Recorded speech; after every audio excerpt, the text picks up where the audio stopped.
మొదటగా ఈ భగవద్గీత అధ్యాయము 3 శ్లోకము 18ని పరిశీలిద్దాం. కర్మయోగంలో శ్రీకృష్ణుడు ఆత్మజ్ఞానం పొంది తనలోనే సంపూర్ణ ఆనందాన్ని కనుగొన్న వ్యక్తి యొక్క ఉన్నత స్థితిని అర్జునుడికి వివరిస్తున్నాడు.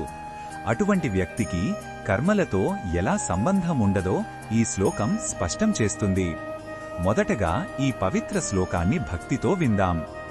నైవ తస్య కృతేనార్థో నా కృతేనేహ కశ్చన న చాస్య సర్వభూతేషు కశ్చిదర్థ్య వ్యపాశ్రయః.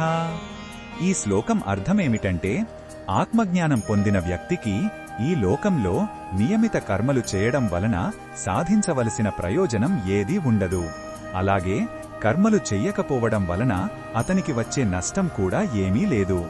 తన ప్రయోజనం కోసం అతడు ఏ జీవిపైనా ఆధారపడవలసిన అవసరం కూడా ఉండదు. ఈ శ్లోకంలో ఉన్న భావం మనకు ఏమి చెప్తుందంటే, ఇది సంపూర్ణమైన ఆత్మ సంతృప్తి మరియు స్వాతంత్ర్యం. సాధారణంగా మనం చేసే ప్రతి పని వెనుక ఒక కోరిక, ఒక ప్రయోజనం ఉంటాయి. కాని ఎవరైతే తన ఆనందాన్ని బయటి వస్తువులలో కాకుండా తన ఆత్మలోనే కనుగొంటారో వారికి పనుల ద్వారా పొందాల్సింది ఏదీ ఉండదు. ఇది నిజమైన నిర్లిప్తత మరియు పరిపూర్ణమైన శాంతి యొక్క భావన. ఈ బోధనను మన దైనందిన జీవితంలో ఎలా ఉపయోగించుకోవచ్చు అంటే, మనం చేసే పనుల ఫలితాలపై అతిగా ఆధారపడకుండా ఉండటానికి ప్రయత్నించాలి. మన బాధ్యతలను శ్రద్ధగా, ప్రేమతో నిర్వర్తించాలి.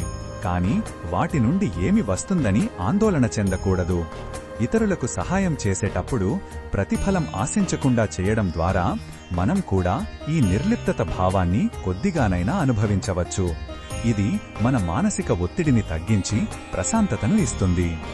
మరిన్ని భగవద్గీత శ్లోకాల అర్థాన్ని తెలుసుకోవాలంటే మా తదుపరి వీడియోలను తప్పకుండా చూడండి.